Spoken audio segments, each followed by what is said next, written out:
Everyone walks around with an invisible backpack full of stuff we can't see. Maybe someone's dealing with a sick kid, money problems, or a fight with their partner that morning. But we act like we can read people's minds and assume they're just being difficult. Today, we're talking about why we're so quick to judge when we have no idea what people are going through and what happens when you miss these signals, because we create a world where nobody feels seen or understood.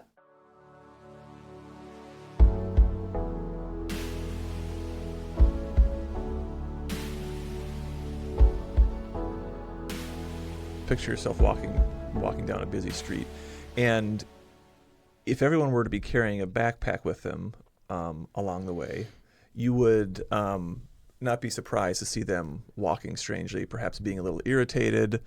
It wouldn't surprise you if someone was a little short with you, if they're carrying around a heavy backpack that you could see. But the challenge with that is we all are carrying some kind of backpack around with us. It's just most of the time we don't physically see them. So it's not like a bag of groceries or a physical backpack? Not like a bag of groceries, okay. No. But just kind of picture yourself, everyone around you may have a backpack on. Some look small and some look small and light, while others look like they're bursting at the seams. But here's a twist. You can't really see what's inside those backpacks that people carry. You only notice the way that people move. Some walk briskly, some drag their feet, and some often stop to catch their breath. That's kind of like how life works, though. You know, as if life is like as if we're all carrying around an invisible backpack that nobody can see. Everyone you meet, regardless of where they're at in life, is carrying some kind of an unspoken burden or an invisible backpack that's filled with their own set of problems or their own, not necessarily problems, but burdens that they're carrying. So, for example, some carry grief. Others carry heavy responsibility. Some carry both. Others carry fear or trauma. But yet, because we can't actually see what's inside those invisible backpacks, we can't see the trauma, we can't see the grief, we can't see the responsibility just by glancing at someone, we often misinterpret what we're seeing. In other words, we often misinterpret somebody else's reaction or behavior that they manifest to us. And so that's kind of what the idea of the weight of invisible backpacks is about.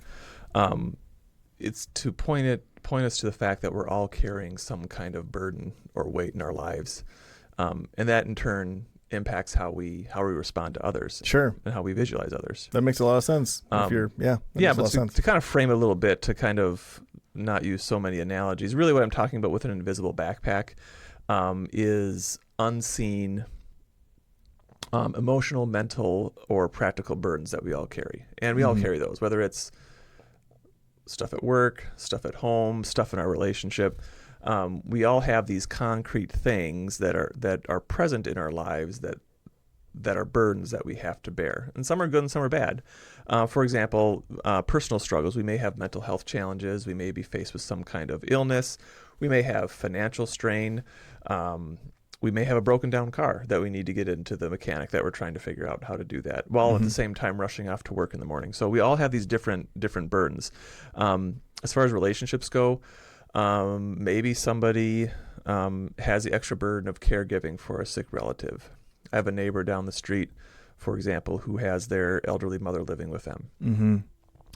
That's an additional burden. And while this person is happy to care for her mother, it nonetheless creates an additional burden that we have, right? Or that person has, right? That may impact how she presents herself to others on a given What's day. Additional stress? Yeah, exactly. Yep. Additional stress. Yep.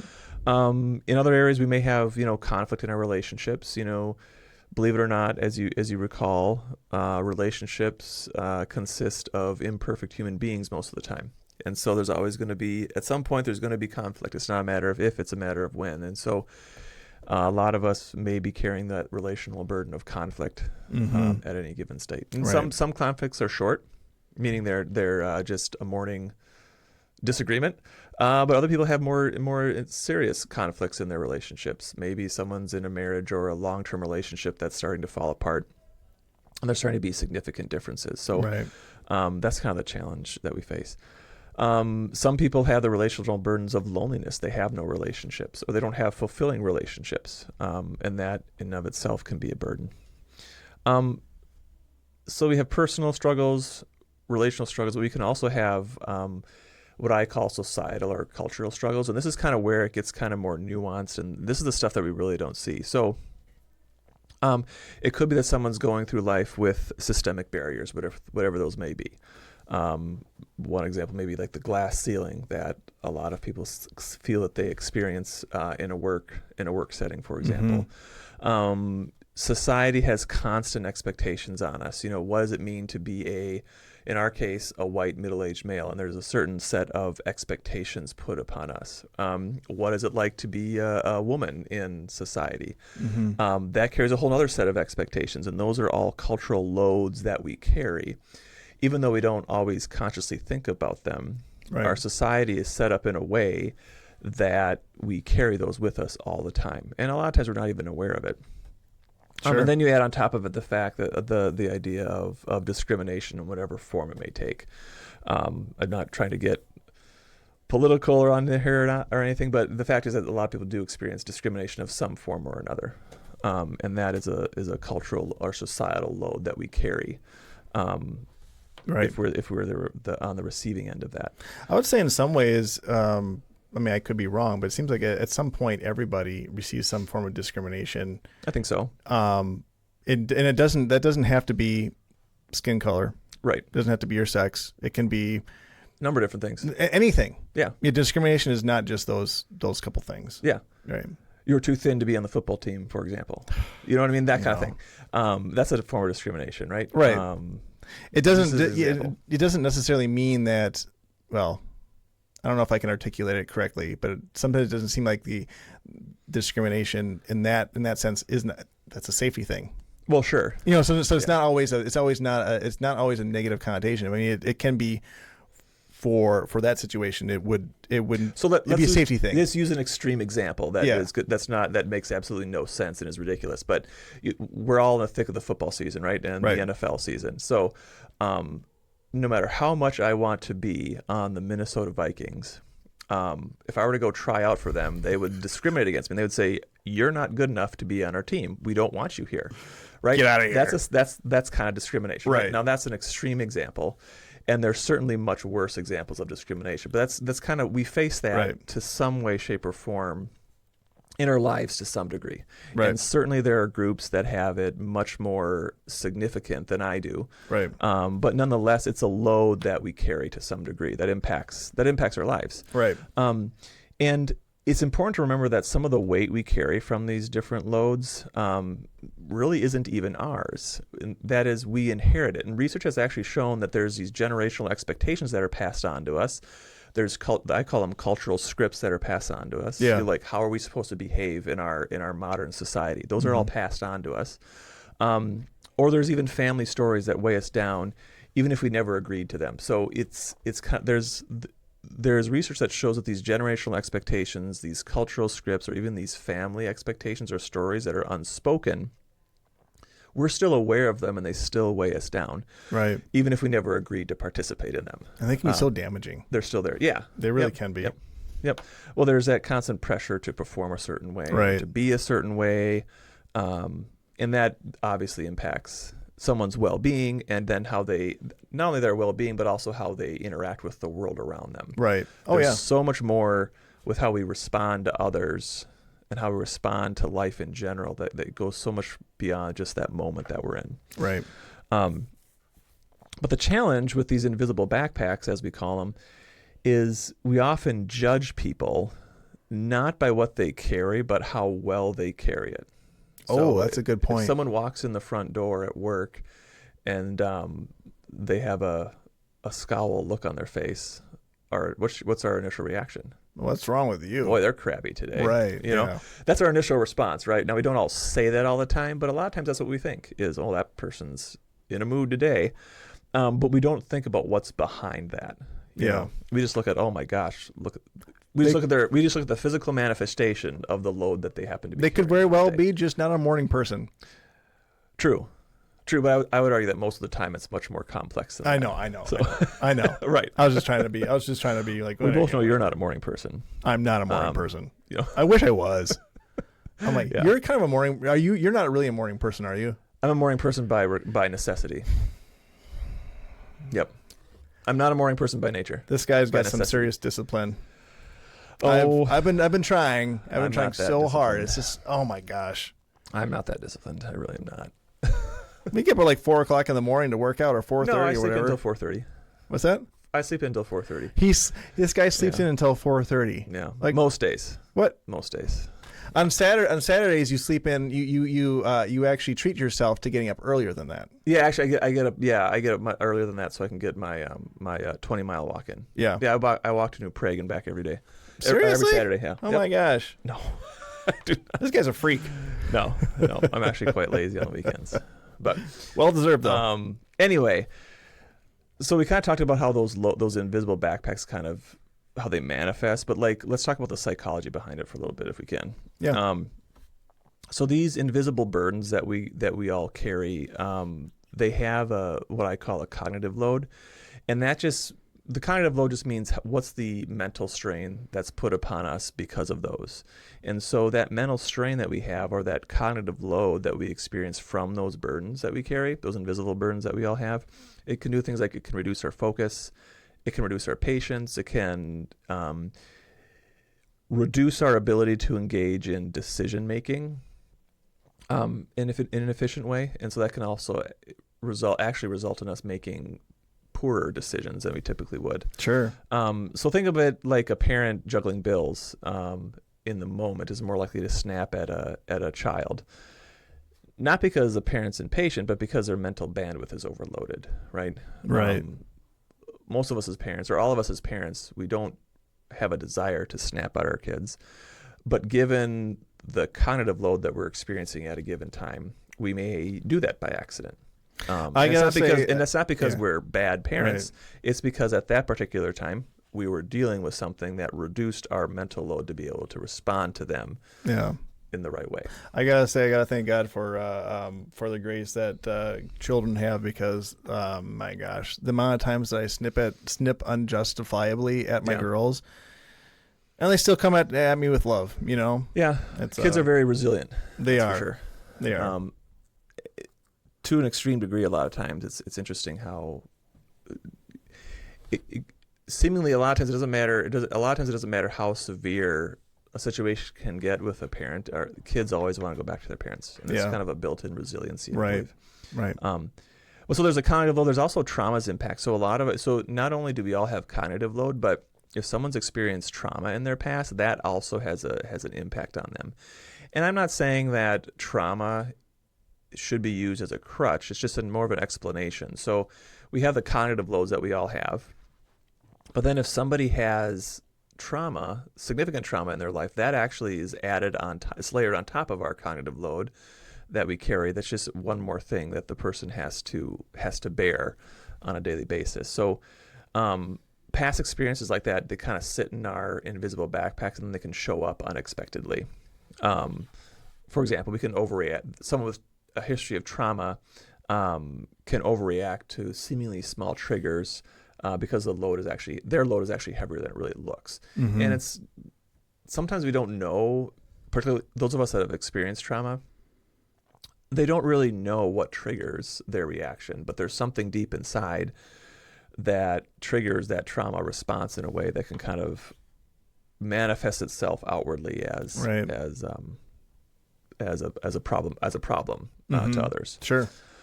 And then there's this thing called the empathy gap. I'm going to put you on the spot. Do you know what the empathy gap is? I'll spare you. Okay. It's empathy gap. I think isn't that just kind of where you just like you feel like I should have more empathy for this situation, but I'm like I just don't really. You just have like a disconnect. There's a disconnect, and so the empathy gap occurs when we assume people's behavior is reflective. Let me rephrase. We assume that people's behavior reflects effort or character on them, when it often reflects the weight that they're carrying.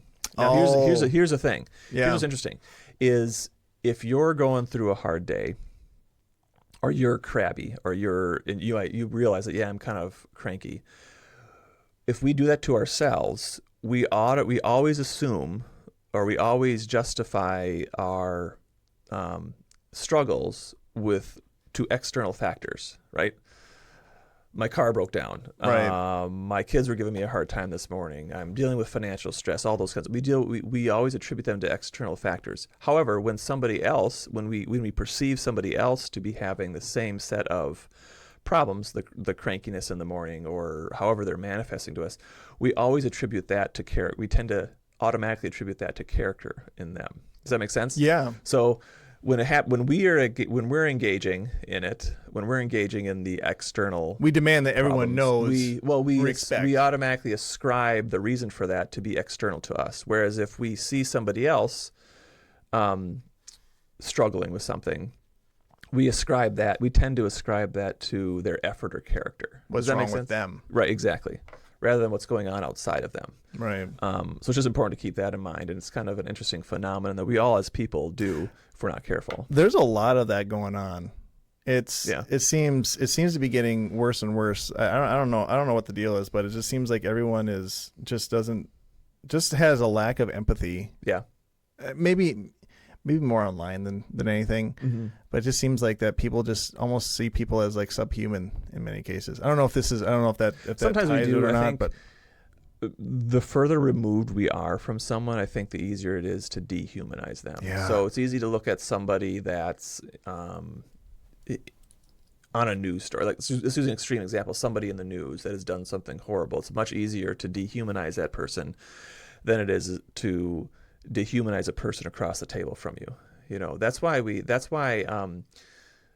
while electronics and the online the online ability to communicate is great, and it's a major advancement, it tends to dehumanize people, because it's much easier to attack someone through a screen than it is to attack someone sitting in the same room with you. You know, we Right. say things on social media or by a text message that we would never say to somebody in person. Right. A really extreme example is, and there are many more problems with this person than just, the screen. But an extreme example is, did you see that Netflix documentary of the mother that was texting her daughter? It's a significant case. She was essentially cyberbullying her daughter over text messages by an unknown number. And so she was essentially bullying her daughter for months, saying horrible, horrible, horrible things to her. What the heck? Yeah, I have not heard. Is that catfish one? I don't think it's that one. It's a different.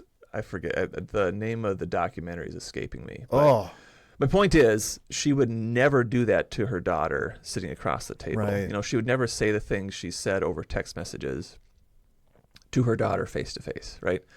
Now, that is not to excuse her behavior. There's a whole lot more wrong with that woman than just hiding behind a screen, right? Right. But it's kind of an extreme example of that buffer of the electronic device can kind of dehumanize people. Well, another example. I know it's been absolutely talked to death all over the world, but the recent assassination with Charlie Kirk. Sure. I mean, it's absolutely astounding. It doesn't matter if you love the guy or hate the guy. The amount of dehumanizing, the dehumanizing. Yeah.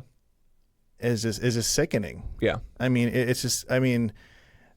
that's all I gotta say about that. Yeah, I think it definitely pulled out some pretty alarming sets of morals that some people have to be able to somehow justify somebody being murdered in broad daylight, somehow justify that based on their Political extreme beliefs or lack thereof, Right. to be quite frank. Right. Is kind of alarming, and I think it goes both ways. It wouldn't matter if it's somebody on the right or somebody on the left. If we feel that anybody's life is somehow cheapened because of their political point of view, then we have bigger problems than we realize. Right. In my opinion. Exactly. I agree. But let's talk about some more maybe common examples of invisible backpacks or invisible burdens that people wear. So we may have a coworker, for example, who, quote, seems lazy, but the reality may be they may be caring for a sick parent after work. Sure. And because they're burnt out at home, they come to work tired and they're not as productive. But we may interpret that as, well, they're lazy or they're not driven enough. Or there may be a student, as a teacher, there may be a student that's missing assignments.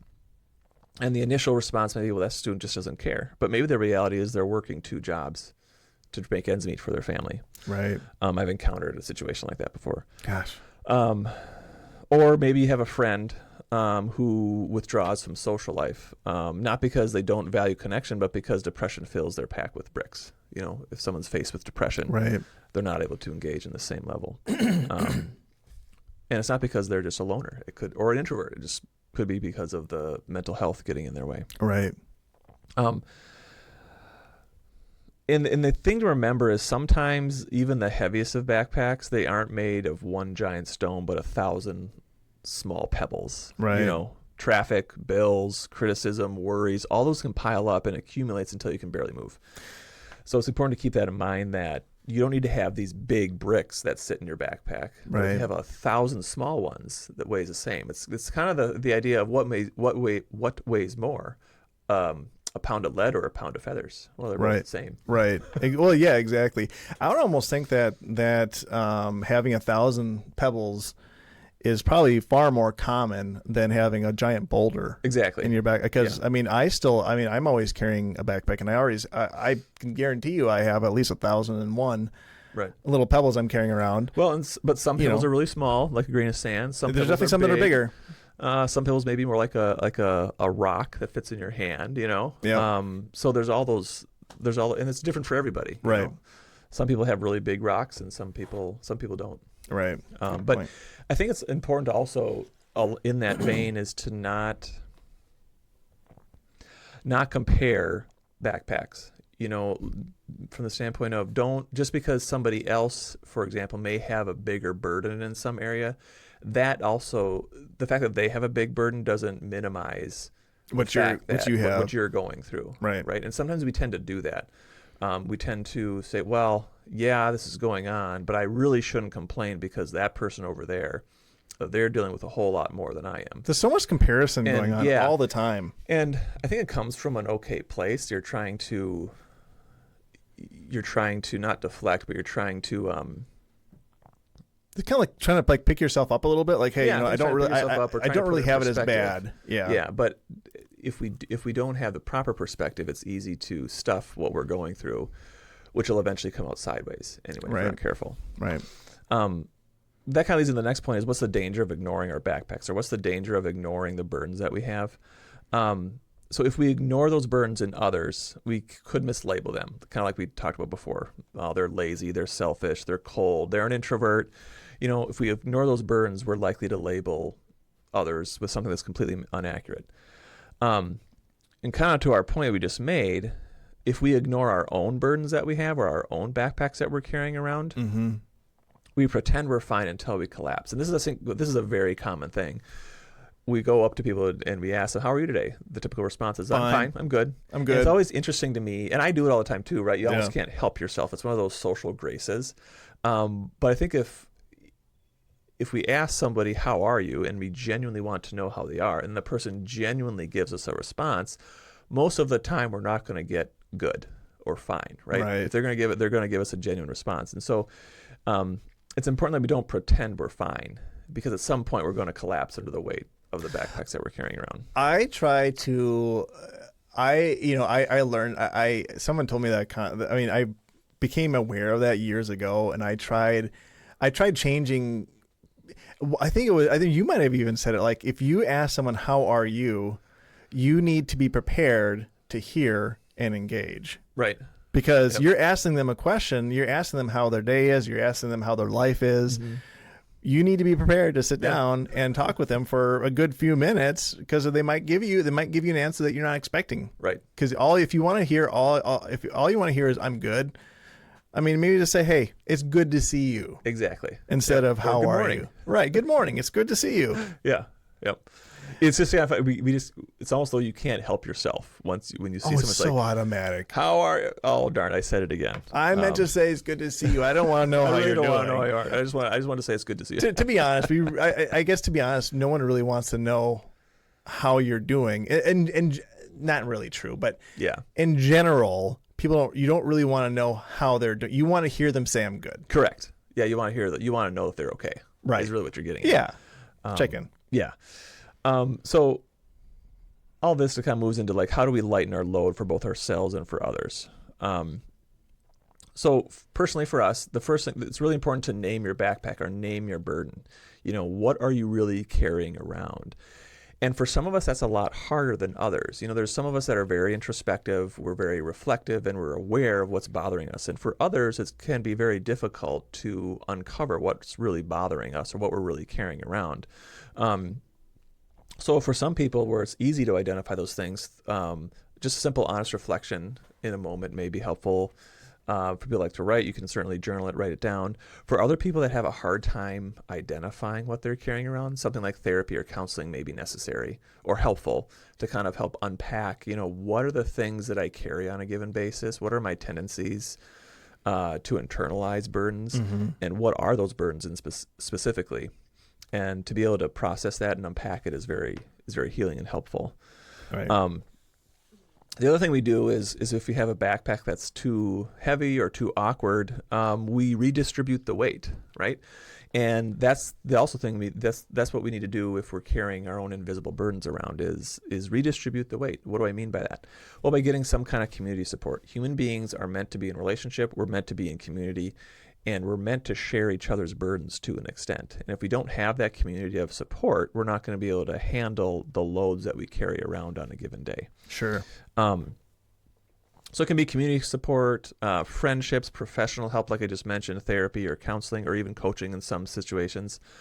But the whole thing is sharing burdens reduces isolation. Verbalizing your burdens to somebody doesn't mean that you expect them or even want them to take them on, but sometimes expressing them reduces that feeling of isolation. And John Deloney says it really well. He says, grief demands a witness, as an example. What is the most helpful thing to do when you're grieving? It's to talk about what you're going through. Right. Grief demands a witness. And I think that's applicable to a lot of our burdens is our burdens become exponentially lighter if we can share them with other individuals and talk to somebody about what we're going through. Right. Then the other thing we can do to lighten our load is to simply travel lighter. Now I say simply travel lighter because so easy to do. It's easy so to say, easy. but harder to do. Right. Because traveling lighter means releasing what no longer belongs to you. And that is probably one of the most difficult things we can do because we do place a lot of expectation on ourselves, which in turn creates a lot of negative self-talk. And so to travel lighter, figuratively speaking, means we need to release ourselves of unrealistic expectations or to let go of old regrets. Or let go of the need to get approval from other people or the need to be liked by other people, perhaps. The idea of old regrets, we spend a lot of time as human beings trying to rewrite history rather than focusing on moving forward from it. It's certainly a good idea to learn from history or to learn from our past, but if we spend all of our time trying to rewrite it over and over, that's time wasted because we can't rewrite history. Right. We need to release ourselves of those old regrets and then move forward in a constructive way. Mm-hmm. And then finally, the other thing we can do to lighten our backpack is to notice others. So if we notice ourselves having snap judgments of others, replace those snap judgments with curiosity. So for example, I wonder what load they might be carrying today, or I wonder what's going on in Jane Doe's life that she's quieter today than usual, or she looks more stern than usual, or he's crankier than usual. Mm-hmm. So think about replacing those snap judgments with curiosity. Right, that's a good point. There's always something behind. There's always something behind a Karen, right? And I don't mean to pick on the Karens of the world, but people that behave that way, there's usually something else behind it. They're not just that way. Right. And so it's important to keep that in mind. And now that's different than saying, "Oh, gee, I wonder what's up. I wonder what's up his butt." Well, that's a snap judgment. That's right? a snap judgment. Yep. That's not curiosity. Right. That's being that's judgmental. Yeah. Yep. I forget where I heard it, but somebody, whenever they encounter a road rage incident on the freeway, they have replaced their anger response to the person engaging in road rage with prayer, from the standpoint of they pray for that person because they know what in the world could possibly be going on in their life that they would behave this way towards total strangers on the road. Yeah. And so kind of flipping it around turns that person back into a human, whereas our snap judgments dehumanize people. Yeah. If we're curious about what may be going on, then suddenly there's a person there that's probably hurting from something. Good point. Just kind of an example, more in the real world things. Soldiers train with packs all the time.